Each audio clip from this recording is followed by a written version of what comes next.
সুদানের উত্তর দারফুর রাজ্যের রাজধানী এল ফাশ শহরে ভয়াবহ সহিংসতার পর রাস্তায় শত শত মরদেহ পড়ে আছে, যাদের কবর দেওয়ার মতো কেউ নেই। গত সপ্তাহে আধা সামরিক বাহিনীর র্যাপিড সাপোর্ট ফোর্সেস শহরটি দখল করার সময় কমপক্ষে ১,৫০০ মানুষকে হত্যা করেছে। নিহতদের মধ্যে শুধু একটি হাসপাতালেই ছিল প্রায় ৪৬০ জন।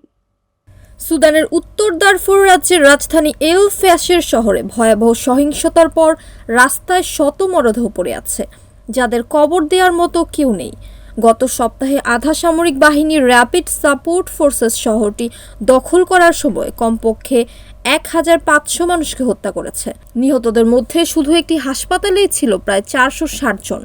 জাতিসংঘ জানিয়েছে শহরটিতে আটকে থাকা সাধারণ মানুষ মারাত্মক বিপদের মধ্যে আছে। আহতরা খোলা আকাশের নিচে পড়ে আছেন।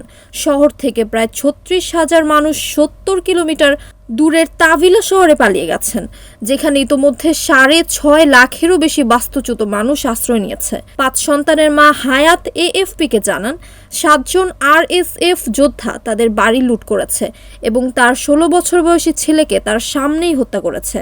তিনি বলেন, আমরা রাস্তায় অসংখ্য মরদেহ পড়ে থাকতে দেখেছি। আহতদের কেউ উদ্ধার করতে পারেনি।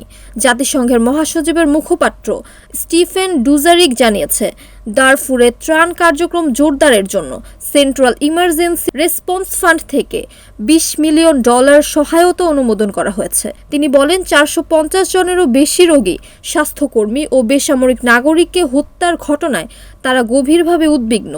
সুদান বিশেষজ্ঞ শায়না লুইস এই হত্যাযজ্ঞকে অত্যন্ত মর্মান্তিক বলে উল্লেখ করে বলেন, আন্তর্জাতিক সম্প্রদায়কে ১ বছরেরও বেশি সময় ধরে এই গণহত্যার ঝুঁকি সম্পর্কে সতর্ক করা হলেও তেমন সাড়া পাওয়া যায়নি। তিনি আরও জানান, মহাকাশ থেকে পাওয়া স্যাটেলাইট চিত্রেও রক্তাক্ত দৃশ্য দেখা যাচ্ছে। বিশাল এলাকায় লালচে রঙে ঢেকে আছে মাটি। NAN TV news desk.